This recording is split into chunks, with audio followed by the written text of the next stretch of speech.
2월의 자산시장이 어지럽습니다. 폭락과 반등이 반복되고 있죠. 그런데 멀미가 날 정도로 아래 위로 널뛰는 금, 은, 증시, 각종 자산들 사이에서 유독 널뛸 힘마저 없어 보이는 자산이 있습니다. 비트코인을 비롯한 주요 코인들입니다. 작년 10월에 역대 최고가, 개당 12만 달러를 넘어갔던 비트코인이 심리적 저항선으로 여겨졌던 7만 달러 밑으로 떨어졌습니다. 비트코인, 왜? 폭락하자마자 튀어오른 진짜 금과 이렇게까지 다른 곡선을 그리고 있는 걸까요? 결론부터 말씀드리자면 2026년은 이른바 크립토 윈터, 바닥을 탐색하는 시기가 좀 더 길어질 수 있다는 분석들이 지금부터 바로 반등한다는 목소리들을 이기고 있습니다. 왜일까? 지금 가장 궁금한 경제 이슈를 똑소리나게 짚어드리는 똑소리 2, 권예리 기자입니다. 2월 첫째 주 이후의 비트코인 가격, 주 단위로 봤을 때 2022년 11월 이후 가장 하락폭이 컸습니다. 미국의 가상자산 거래소였던 FTX가 파산했을 때 이후로 가장 크게 흔들렸다는 얘기입니다. 일단 2월 초에 비트코인에게 일어난 사건이라면 역시 지난주 똑소리 2에서 짚어봤던 차기 미 연준 의장 지명자 케빈 워시 충격을 들 수밖에 없습니다. 케빈 워시는 금리는 낮춰줄 사람일지 몰라도 시중에 연준이 뿌려주고 있는 돈의 양을 줄이려 할 거란 우려가 나오면서 모든 자산들이 급락했고요. 네, 비트코인도 함께 폭락했습니다. 다만 다른 자산들과 달리 비트코인은 반등을 이뤄내지 못하고 있습니다. 갑작스럽게 자산시장이 아래 위로 크게 출렁일 때는 작은 담보만 갖고도 많은 빚을 내서 하는 투자, 즉 레버리지 투자가 많이 낀 자산이 특히 위험합니다. 주식시장에서는요, 주가가 오르거나 내릴 때 그 변동폭의 3배 정도로 수익을 내거나 손실을 보도록 설계된 상품에만 투자해도 야수의 심장을 가졌다, 이렇게 얘기를 하죠. 한국 서학개미들은 사실 야수의 심장을 하나씩 대개 갖고 있다고 하지만 이 정도면 아주 고위험 상품이 맞습니다. 그런데 코인 시장은 그보다 훨씬 더 과감한 거래의 비중이 큽니다. 이를테면 실제 가진 담보는 1코인 정도밖에 없는데 10코인, 20코인 어치를 굴리고 있는, 그러니까 내가 가진 것보다 10배 더 크겠다고 또 크게 잃을 수 있는 식의 투자가 활발한 시장이란 겁니다. 그래서 코인 가격이 큰 빚을 내서 투자한 내 예상과 반대 방향으로 급변한다? 있던 돈을 잃는 걸 넘어서서 이론적으로만 보면요, 마이너스, 내가 갚아야 할 돈이 새로 생겨버릴 수도 있습니다. 그렇게 되지 않도록 내 담보금이 일정 기준 아래로 줄어들면 원치 않더라도 거래소가 내가 투자해 놓은 걸 자동으로 팔아버립니다. 이게 바로 강제 청산입니다. 내가 청산되는 바람에 자산 가격이 의도치 않게 더 하락세를 타면요, 빚으로 매수한 또 다른 레버리지 계좌도 비슷한 청산 위기에 처하겠죠. 코인 시장은 24시간 돌아가기 때문에 중간에 이 청산 흐름을 끊을 방법도 없습니다. 도미노처럼 줄줄이 다 같이 쓰러지는 연쇄 청산이 나오기 쉽다는 겁니다. 특히 2월 초에는요, 그동안 이 정도면 비트코인 가격이 충분히 떨어졌다, 이제부턴 오르겠지 생각하고 레버리지를 동원해서 저점 매수에 나섰던 투자자들이 예상과 달리 비트코인이 더 떨어지는 바람에 청산을 당하면서 가격 하락세가 더 가팔라졌던 걸로 보고 있습니다. 우리 돈으로 조 단위의 청산이 단 24시간 동안에도 발생하면서 비트코인 가격이 결국 지난해 10월의 고점 대비해서 반토막 가까운 수준까지 내려왔습니다. 그러면 연쇄 청산이 진정되고 다른 자산들이 앞서서 반등하기 시작했으니까 이제 코인에도 반등이 좀 나와야 할 텐데요. 바로 이 지점에서 비트코인으로 돌아가는 발길들이 머뭇거리고 있습니다. 여기서부터는 코인 내부의 문제들인 거죠. 일단 어떤 상황인지 좀 보면요, 비트코인은 2년 전이었던 2024년 1월 이후 현물 ETF를 통해서 제도권 자산으로 편입됐습니다. 금 역시도 금괴로만 유통되지 않고 금 ETF가 출시된 이후로 이렇게 시중에 큰 돈이 몰리는 자산이 됐듯이 비트코인도 마찬가지 흐름을 타왔는데요. 이제 이른바 기관 고래들, ETF 운용사 같은 큰 손들이 전체 비트코인의 10% 넘게 들고 있습니다. 이들이 앞으로 어떻게 나올까? ETF 투자자들의 비트코인 평균 매입 단가, 평단이 88,000달러 정도 됩니다. 평균으로만 보면 지난 2년 사이에 비트코인의 ETF로 들어온 신규 투자자들은 모두 20% 안팎의 손실 구간에 몰려 있다는 거죠. 이럴 때 기관들은 포트폴리오 조정을 하지 않을 수 없습니다. 손절도 좀 하면서 조절해야 회사를 운영할 수 있습니다.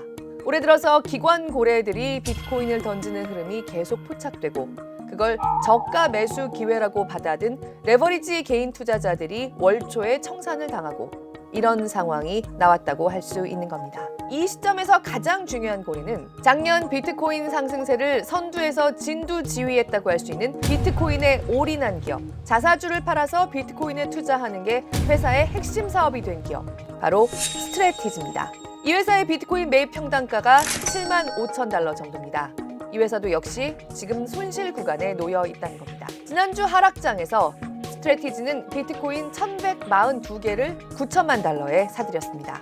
역시 선두에서 진두지휘를 해온 기업다운데 스트레티지가 계속 이렇게 버텨준다고 하면 좋겠지만 지금 상황에서 누가 스트레티지 주가를 계속 올려줄까요? 비트코인 시장이 살아나지 않는 한 스트레티지가 자사주를 팔아서 두 개 뚫린 구멍을 막는 데는 한계가 있다는 겁니다. 여기에다가 지금 비트코인이 자꾸만 왔다 갔다 하는 6만 달러 중반대가 중요한 게요. 세계 최대 채굴 기업 중 하나인 마라홀딩스를 보면 알 수 있습니다. 마라홀딩스가 1비트코인을 캐는 데 드는 단가, 그 비용이 지난해 3분기 기준으로 6만 달러 중반대였습니다. 이 채굴 비용은 크게 널뛸 수 있기는 합니다. 그래도 채굴에 들었던 비용보다 지금 시장에서 거래되는 가격이 더 떨어져 버린다? 기관 고래들도 버티기 힘든 선까지 와 있다. 바닥이 좀 더 열려 있을지도 모른다는 진단이 나오는 이유입니다. 약세장이다라고 얘기를 하는 시기가 좀 왔고 과거에 보통 이런 약세장이 있었을 때는 이런 레벨을 좀 감안을 했을 때는 추가 하락에 대한 경계감이 계속해서 좀 이어질 수 있다라고 보고 있습니다. 잠깐 비트코인에서 떠나 있을까 하는 이 분위기는요. 지난해 10월 이후로 점점 더 커져왔습니다. 지난해 10월이 어떤 시기인가 보면요. 2024년 4월 언저리였던 비트코인의 네 번째 반감기 이후로 딱 1년 6개월이 지난 시점입니다. 비트코인은 앞으로도 영원히 나올 수 있는 물량, 총 발행량이 딱 정해져 있는데요. 이른바 채굴이라고 하죠. 지금도 계속해서 새로 발행된 비트코인이라는 보상을 얻어가기 위해서 온 세상이 다 같이 보는 비트코인 거래 장부, 블록체인을 써나가는 데 참여하는 회사들, 사람들이 있습니다. 그런데 이렇게 채굴을 해서 받을 수 있는 비트코인 보상 규모가 4년에 한 번씩 절반으로 줄어듭니다. 전처럼 채굴해도 비트코인이 이전까지의 절반밖에 안 나오기 시작하는 시점, 이게 바로 비트코인의 반감기고요. 2009년 1월에 처음으로 발행되기 시작한 비트코인은 2024년 상반기에 네 번째 반감기를 맞았습니다. 그동안 비트코인은요. 올림픽처럼 4년 주기인 이 반감기를 기점으로 한 사이클을 도는 모습을 반복적으로 보여왔습니다. 반감기 이후 1년에서 1년 반 정도까지는 가격이 오르다가 한동안 떨어지거나 횡보하고 그 다음 반감기에 맞춰서 다시 오른다는 게 코인 시장에서 과거에 나타났던 흐름, 패턴입니다.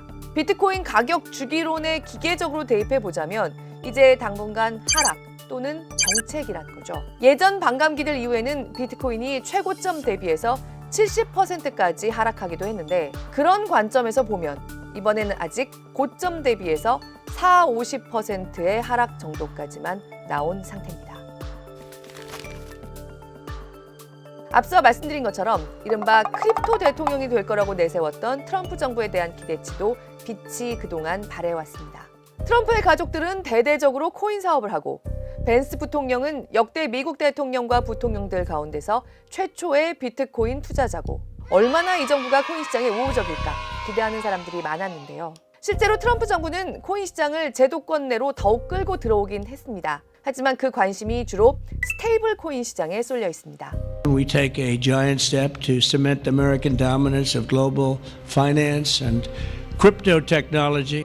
가장 주요하게는 달러와 1대1로 가치를 연동시킨 디지털 달러, 디지털 화폐, 스테이블 코인의 세계는 교통 정리를 이렇게 해야 한다고 명시한 지니어스법이 지난해 여름에 통과되면서 디지털 화폐의 세계를 미국의 입맛에 맞게 앞으로도 유리해 나갈 거란 전망은 더욱 커졌습니다. 하지만 비트코인에 대해서는 그냥 미국 정부가 그동안 범죄자들로부터 압수한 비트코인을 시장에 내다 팔지 않고 계속 가지고 있는 정도 외에는 별다른 움직임이 없습니다.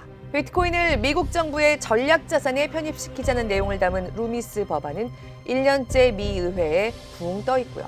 스콧 베센트 재무장관은 2월 초 비트코인 하락장에서 의회에 나갔을 때 미국 정부는 앞으로도 비트코인을 돈 주고 살 계획이 없다. 비트코인 가격을 유지하기 위해서 정부 돈을 쓸 의지는 없다고 딱 잘라서 선을 그었습니다. I am Secretary of the Treasury. I do not have the authority to do that, and as Chair of FSOC, I do not have that authority. 여기에다가요, 마치 원화와 엔화가 같이 가듯이 비트코인과 같이 가는 흐름을 보여온 나스닥 기술주들이 자꾸만 출렁이는 것도 비트코인에는 반가운 환경이 아닙니다. AI 투자, 너무 돈만 먹는 하마 아니야? 아니야, 이제 AI가 곧 돈도 벌고 생산성을 비약적으로 향상시킬 거야. 자꾸만 되풀이되는 이 양당 간의 논쟁에서 AI 투자가 불안하다는 쪽의 목소리가 커질 때 나스닥 기술주들이 하락하고요. AI의 미래는 밝다고 하는 목소리들이 이길 때 기술주들이 다시 오른다고 할 수 있는데요. 비트코인의 다른 하방 압력들도 작용하고 있는 지금은 주로 나스닥 기술주들이 오를 때보다 떨어질 때 그 하락세에 비트코인 가격이 동조한다는 겁니다. 그런데 비트코인은 디지털 금이라고 해왔습니다. 금융시장이 불안하고 전 세계가 정치적으로 불안하고 그러면서 종이돈은 점점 더 믿을 수 없고 이런 상황이라는 이유로 금값이 떨어졌다가도 곧 반등하는 것처럼 비트코인이 디지털 금으로 완전히 인정된다고 하면 곧 오르지 않을까? 하지만 막상 금융시장의 불안, 지정학적 불안이 계속 커지는 상황이 되면요. 과거에도 그랬듯 비트코인은 나스닥 기술주 같은 자산, 성장주, 위험자산, 역시 금은 금괴다. 이런 분위기가 돌아오는 모습이 반복돼 왔고요. 그게 바로 지금이라는 겁니다. 세계 최대 달러 스테이블 코인 업체인 테더. 지금 자신들의 코인에 1대1로 연동시켜야 할 현금과 국채 같은 달러 자산 외에도 비트코인과 실물 금괴를 사모으고 있습니다. 회사 자산의 10%는 비트코인에 두는데 금의 비중은 10에서 15%까지 늘리겠다는 계획을 공개적으로 밝혔습니다. 냉전 시대에 만들어진 스위스 핵벙커에 자체 금고를 만들어두는 수고를 감수하면서 실물 금괴를 비트코인보다 더 사모으겠다. 한국은행보다도 이미 이 회사가 36톤이나 더 금이 많은데 매주 1, 2톤 정도씩 추가하는 페이스로 계속 사들이겠다. 여기엔 지금 테더가 금과 연동되는 스테이블 코인을 키우고 있는 것 같은 다른 이유들도 있지만요. 아직은 무엇보다도 가치를 보관하는 자산으로는 역시 금괴, 금이다. 비트코인보다는 금이라고 코인 생태계에서 출발한 스테이블 코인 회사도 암묵적으로 인정한 셈이 돼버렸습니다. 비트코인은 결국 장기적으로는 우상향할 거라는 의견이 여전히 자산 시장에서 압도적이긴 합니다. 주기적으로 이렇게 그런 크립토 윈터라고 겨울을 맞이하지만 또 주기적으로 반등에 성공하는 이유가 이게 비트코인이 실체가 없지만 실제 실수요가 있고요. 글로벌 슈퍼리치들이 그 금과 그림과 함께 지정학적 위기에 대응하는 자산으로서 선호하고 있습니다. 지금은 좀 미약해 보여도 또 시간이 지나면 또 더 많은 부자들이 또 깨닫고 해서 장기적으로 우상향하는 자산이라고 볼 수 있죠. 하지만 겨울은 춥고 또 길죠. 2026년을 크립토 겨울로 시작한 비트코인. 이 겨울이 얼마나 갈지, 하반기에는 비트코인의 봄바람 분위기가 완연해질지 올해 똑소리 2에서 연말까지 함께 짚어보겠습니다.